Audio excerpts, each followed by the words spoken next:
मनु और शत्रुपा जी को भगवान के चरणों से ऐसी लगन लगी, पूरा शरीर सुखा दिया। बस अब दर्शन दे भगवान तो तब छोड़ना है। ऐसी लगन लगी भगवान के चरणों से, जप करते ही जा रहे हैं। उनकी तपस्या से भगवान प्रसन्न हो गए। आकाशवाणी हुई, बोलिए मनु महाराज आपको क्या चाहिए।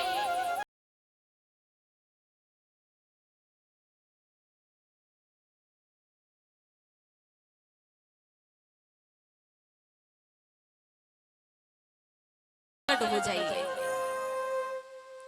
और जैसे ही मनु महाराज ने मांग की तो करोड़ों कामदेव को शर्मा दे ऐसा सुंदर स्वरूप धारण करके अजान बाहु भगवान श्री रामचंद्र जी मनु महाराज के सामने प्रत्यक्ष प्रकट हो गए। और भगवान अकेले नहीं आए, साथ में जगत जननी छवि निधि मां भगवती जानकी भी आई है। और यहाँ समन्वय देखिए, ओम नमो भगवते वासुदेवाय, इस मंत्र का जप करने से तो कृष्ण जी प्रकट होने चाहिए थे, पर बदले में राम जी प्रकट हुए। बाबा जी यहाँ कहना चाहते हैं कि यही भक्ति है जो आपको आपकी जो इच्छा हो उस अनुसार भगवान को आकार दे सके, जो आपकी इच्छा के अनुसार ईश्वर को प्रकट कर दे, वही भक्ति है। यही भाव होना चाहिए। देखिए, आप जिस रूप में भगवान को देखना चाहो भगवान उसी रूप में प्रकट होते हैं। मंत्र तो इन्होंने जप किया था कृष्ण जी का, लेकिन इच्छा क्या जताई कि राम रूप का दर्शन करना है, तो भगवान राम रूप में प्रकट हो गए। सीताराम जी के पावन रूप का दर्शन किया मनु ने, चरणों में गिर पड़े, प्रेम मगन हो गई मनु महाराज और भगवान से बोले, प्रभु आप मुझसे प्रसन्न हो। बोले हाँ, आपकी जो इच्छा हो मांग लो। बोले मैं जो मांगूंगा आप दोगे। उन्होंने कहा जरूर। मनु ने क्या कहा, अगर आप प्रसन्न हो तो पहला वरदान तो यह दो कि अगले जन्म में भी मैं और शत्रुपा हम दोनों पति पत्नी ही बने। ये पहला वरदान। प्रभु बोले ठीक है तथास्तु। दूसरा वर मांगा कि जब हम पति पत्नी बने ना तो हमारे यहाँ आप जैसा पुत्र उत्पन्न हो। भगवान बोले ठीक है तथास्तु। बोल दिया भगवान ने जल्दबाजी में तथास्तु, लेकिन बाद में याद आया, सुनी मनु के यह वचन अमोले एव मस्तु करुणानिधि बोले। जल्दबाजी में कह तो दिया कि हाँ मिल जाएगा ये वरदान, लेकिन बाद में भगवान को याद आया कि अपने जैसा पुत्र कहाँ ढूंढूं, मेरे जैसा तो एक मैं ही हूं अद्वितीय, मेरे समान पुत्र कहां से दूं इनको। फिर बोले जाओ राजश्री, मैंने आपको वचन दिया है तो मैं स्वयं आपके पुत्र के रूप में अवतरित होऊंगा। नृप तव तनय होब में आई, मैं स्वयं तुम्हारा पुत्र बनकर के उत्पन्न होऊंगा। मनु महाराज अति प्रसन्न हो गए। शत्रुपा जी प्रणाम करने लगी। भगवान बोले माता जी आपको क्या चाहिए।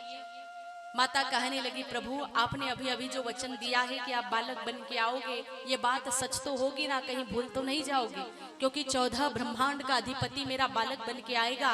ये बात सुन के मुझे बड़ा आश्चर्य होता है।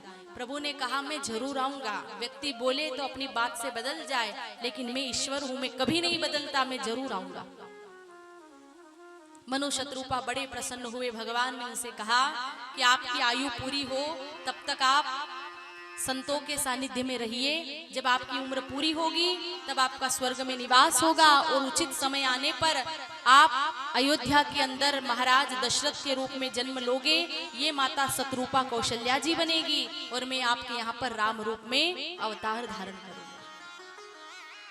यह सुंदर प्रसंग शिवजी ने माता पार्वती जी को सुनाया और कहा कि हे देवी पार्वती, राम जी के अवतार का यह चौथा कारण है। फिर पांचवा कारण बताया। विश्व प्रसिद्ध एक देश था कैकई देश, उसमें सत्यकेतु नामक एक राजा राज्य करते थे। उनके 2 बेटे थे, प्रताप भानु और अरिमर्दन। जो प्रधानमंत्री था उसका नाम था धर्मरुचि।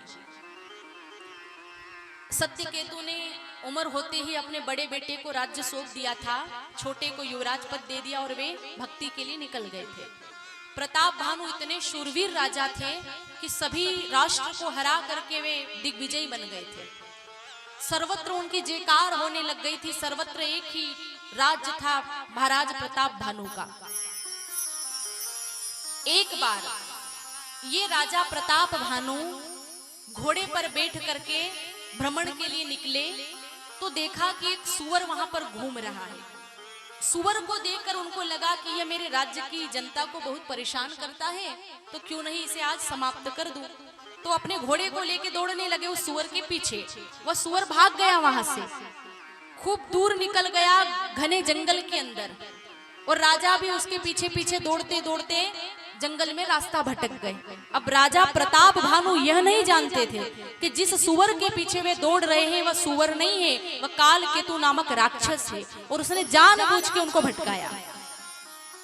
वह चाहता ही यही था। घने जंगल में आए, रास्ता भूल गए, प्यास लगी, वहां पर एक आश्रम दिखाई दिया। आश्रम के बाहर एक मुनि बैठे थे, कपट मुनि। अब प्रताप भानु ने उस मुनि को नहीं पहचाना, लेकिन कपट मुनि ने पहचान लिया कि यह प्रताप भानु मेरा दुश्मन है, जिसने मेरा राज्य मुझसे छीन लिया। यह कपट मुनि भी बदला लेने के लिए मुनि वेश धारण करके वहां बैठा था ताकि उसको धोखा दे सके। प्रताप भानु जानते नहीं थे, संत समझ करके वहां गए, घोड़े को पानी पिलाया, स्वयं ने पानी पिया और महात्मा मान के उनके पास में बैठ गए। पूछा, आपका नाम क्या है? कपट मुनि कहने लगा, मेरा नाम है एक तनु। बोले, आपका नाम बड़ा विचित्र है, इसका अर्थ क्या है? कपट मुनि कहने लगा कि जब से भगवान ब्रह्मा जी ने संसार को बनाया है ना, तब से उन्होंने सबसे पहले मुझे ही प्रकट किया था। मुझे शरीर नहीं बदलना पड़ता, मैं कभी मरता नहीं हूं, मैं अजर अमर हूं, इसलिए मेरा नाम है एक तनु। प्रताप भानु ने मान ली उनकी बात। उनको लगा कि ये सामर्थ्यवान है तो कुछ मांग लूं इनसे, और उसने भी कहा जो इच्छा हो मांग ले। प्रताप भानु ने कहा, मेरी और कोई इच्छा नहीं है, बस एक इच्छा है कि युद्ध में कभी भी मुझे कोई परास्त ना कर सके। कपट मुनि ने कहा, ठीक है, तथास्तु, तुझे कोई परास्त नहीं कर पाएगा, लेकिन तुझे एक काम करना पड़ेगा। संसार में सबसे अधिक कठिन है ब्राह्मण का आशीर्वाद लेना, बहुत कठिन है। तो तुझे ब्राह्मणों को अपने घर भोजन के लिए बुलाना पड़ेगा। जितने ब्राह्मणों को तू अपने घर भोजन कराएगा वे सब तेरे अधीनस्थ हो जाएंगे, फिर तुझे कोई मार नहीं पाएगा। तो उसने कहा कि आप भी पधारो मेरे घर। कपट मुनि कहने लगा, वैसे तो मैं कहीं जाता नहीं हूं, लेकिन तेरा इतना प्रेम है तो ठीक है, तेरे घर आ जाऊंगा। मैं 3 दिन बाद आऊंगा। तेरा जो पुरोहित है उसका हरण करके मैं यहाँ आ जाऊं, ले आऊंगा, और मैं पुरोहित के रूप में वहां आऊंगा। तू यहाँ सो जा, मैं तुझे तेरे अश्व सहित, घोड़े सहित तेरे नगर में पहुंचा दूंगा। प्रताप भानु उनकी बात मान के वहां सो गए, और जैसे उनकी आंख खुली तो सुबह देखा कि वे अपने महल में हैं। अब उनको विश्वास भी हो गया कि मेरे गुरु समर्थ है, मान ली उनकी बात। राह देख रहे कब 3 दिन पूरे हो, कब 3 दिन पूरे हो। जैसे 3 दिन बीते तो उस कपट मुनि ने क्या किया, काल केतु राक्षस को भेजा। वह मायावी राक्षस गया वहां प्रताप भानु के राज्य में। क्या किया, प्रताप भानु का जो उपरोहित था उसका हरण करके वो उसे वहां से लेके भाग गया, और वह खुद आया रसोई बनाने के लिए। क्या किया, रसोई में अपवित्र भोजन बना दिया, मृग का मांस डाल करके रसोई तैयार कर दी। और प्रताप भानु को कुछ नहीं पता था, वे तो फंस गए बुरी संगत में। मृग का मांस डाल के अपवित्र भोजन बना करके दे दिया।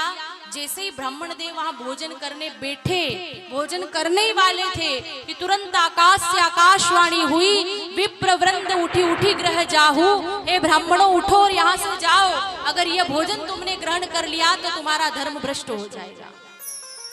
ब्राह्मणों को क्रोध आ गया कि प्रताप भानु, तूने हमको भ्रष्ट करने के लिए अपने घर भोजन के लिए बुलाया, ये तो भगवान ने कृपा की, हमें बचाया, नहीं तो हम धर्म से वंचित रह जाते।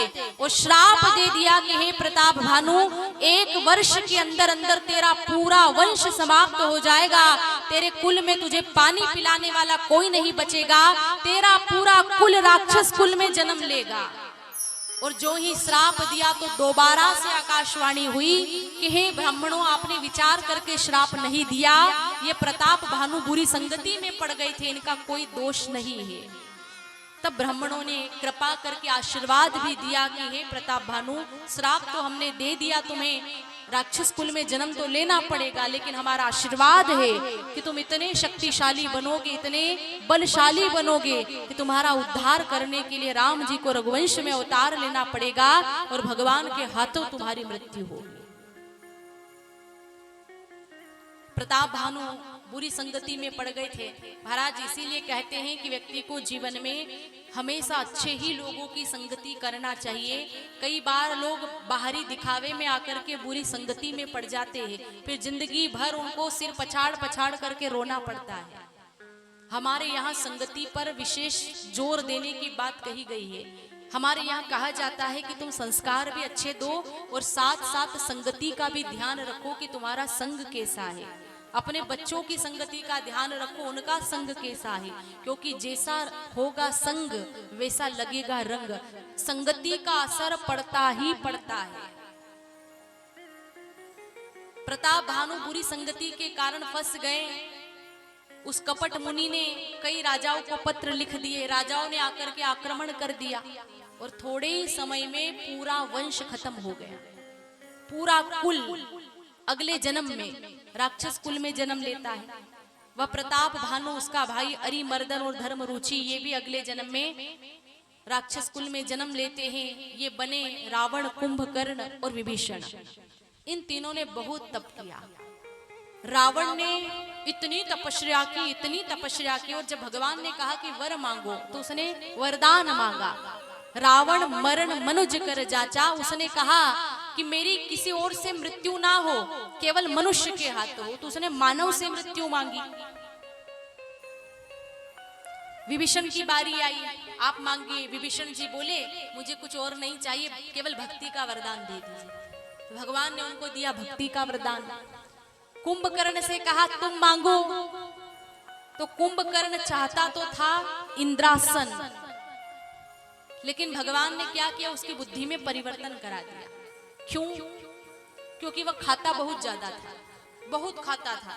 भगवान ने सोचा कि अगर ये इतना खाता है तो एक दिन पूरा संसार ही समाप्त हो जाएगा। तो भगवान ने बुद्धि में परिवर्तन कराया। सरस्वती जी से कहा कि इसकी जिह्वा पे बैठ जाओ। जैसे ही माता सरस्वती जिह्वा पे आकर के बैठी और उसकी बारी आई वरदान मांगने की, भगवान बोले क्या चाहिए? तो चाहता था इंद्रासन, पर सरस्वती जिह्वा पर बैठ गई और मुंह से निकल गया निंद्रासन। मुझे निंद्रासन चाहिए। तो इसीलिए वह 6 महीने तक सोता था और एक दिन जागता। उसमें भी वह इतना खाता था, इसीलिए भगवान ने पहले ही सुला दिया उसको। वह अहंकार का स्वरूप था। पर तीनों ने तप बहुत किया था और जो तप किया था उसके अनुसार भगवान ने वरदान भी दे दिया उनको। रावण वहां से निकला, मैं नामक दानव मिला। फिर उसने त्रिकूट पर लंका नाम की नगरी बनाई। लंका को रावण ने जीत लिया। इतना बलशाली था रावण कि जगत को अपनी ताकत दिखाने के लिए उसने कैलाश पर्वत को भी ऊंचा उठा दिया था। और शिवजी को प्रसन्न करने के लिए इतनी तपस्या की, शीश काट काट के चढ़ा दिए भगवान महादेव को। तो महादेव भी प्रसन्न हो गए उससे। रावण सभी को अपने वश में करके पूरी दुनिया को अपनी ताकत दिखाने लगा। उसने अपने लोगों से कहा कि संसार से धर्म को भ्रष्ट कर दो, धर्म को समाप्त कर दो। और उसके लोगों ने मिल करके वही कार्य करना आरंभ किया। जहां जो देखा वह लूटा। पाताल में जा करके नाग कन्याओं का अपहरण करके ले आया। संतों को देखता तो उनकी हत्या करा देता, आश्रमों में आग लगवा देता। इतना पाप किया उसने। ऐसा समाज प्रकट कर दिया कि उस समय कोई भी माता पिता को नहीं मानता था। उनकी सेवा करने के बदले उन्हीं से अपनी सेवा कराने लगे। ऐसा समाज रावण ने उत्पन्न कर दिया था। खूब पाप बढ़ा पृथ्वी पर और धरती माता से बोझ सहन नहीं हो पाया। तब धरती माता गाय का रूप लेकर के ब्रह्मा जी के पास गई। जा करके विनती की, सारे देवता भी साथ में। देवी पृथ्वी प्रार्थना करती है कि जितना भार 7 समुद्र का मुझे नहीं लगता, वनस्पतियों का नहीं लगता, उससे अत्यधिक भार मुझे पापियों का लगता है। आप मुझे बचाइए। तब धरती के दुख को देख करके सब विचार करने लगे, अब क्या किया जाए, कहाँ जाएं, कैसे प्रार्थना करें। शिवजी यह कथा पार्वती को सुनाते हुए कह रहे हैं कि हे पार्वती, उस समय मैं भी देवताओं के साथ में था। सब देवता कह रहे थे कहाँ मिलेंगे नारायण, कहाँ मिलेंगे, कहाँ जाके प्रार्थना करें। तो हे देवी, उस समय तो मुझे हंसी आ गई। मैंने उन देवताओं से कहा भी कि देवताओं, पहले तुम लोग यह निर्णय कर लो कि भगवान कहाँ नहीं है। हर जगह तो भगवान है, तुम यहीं से प्रेम से प्रार्थना करोगे, भगवान यहीं प्रकट हो जाएंगे। यही याद करो भगवान को। और महाराज ये बात सत्य है कि प्रार्थना जो होती है ना वह बहुत जल्दी भगवान तक पहुंचती है। प्रार्थना ऐसी होती है कि आप कहीं भी कभी भी किसी भी समय कर सकते हो। अब मान लो कोई व्यक्ति भारी संकट में पड़ा है, ऐसी अवस्था में फंस गया, तो वह क्या करेगा? प्रार्थना ही तो करेगा ना। अब कोई कह दिया जाए कि इतने दिन का अनुष्ठान करो, इतने दिन का जप करो, तप करो, तो संकट कैसे टलेगा? उस समय तो यही उपाय उसे बताया जाएगा कि तू तुरंत प्रार्थना कर, क्योंकि प्रार्थना बहुत जल्दी पहुंचती है भगवान तक। और जब विपरीत परिस्थिति आती है ना, जब संकट की घड़ी आती है, तो उस समय हृदय से पुकारा जाता है भगवान को कि वह दुख तो उस समय है और तत्काल उसको नष्ट करना है, तत्काल उस दुख को दूर करना है, तो क्या किया जाएगा? प्रार्थना ही तो की जाएगी। अब जब अनुष्ठान करने के लिए बैठ गए, मैं ये नहीं कह रही कि वह मत करिए, वह करिए आप जरूर, लेकिन प्रार्थना बहुत जल्दी पहुंचती है भगवान तक। इसलिए सच्चे हृदय से प्रार्थना करनी चाहिए भगवान की। जब भी प्रार्थना करो सच्चे दिल से करो।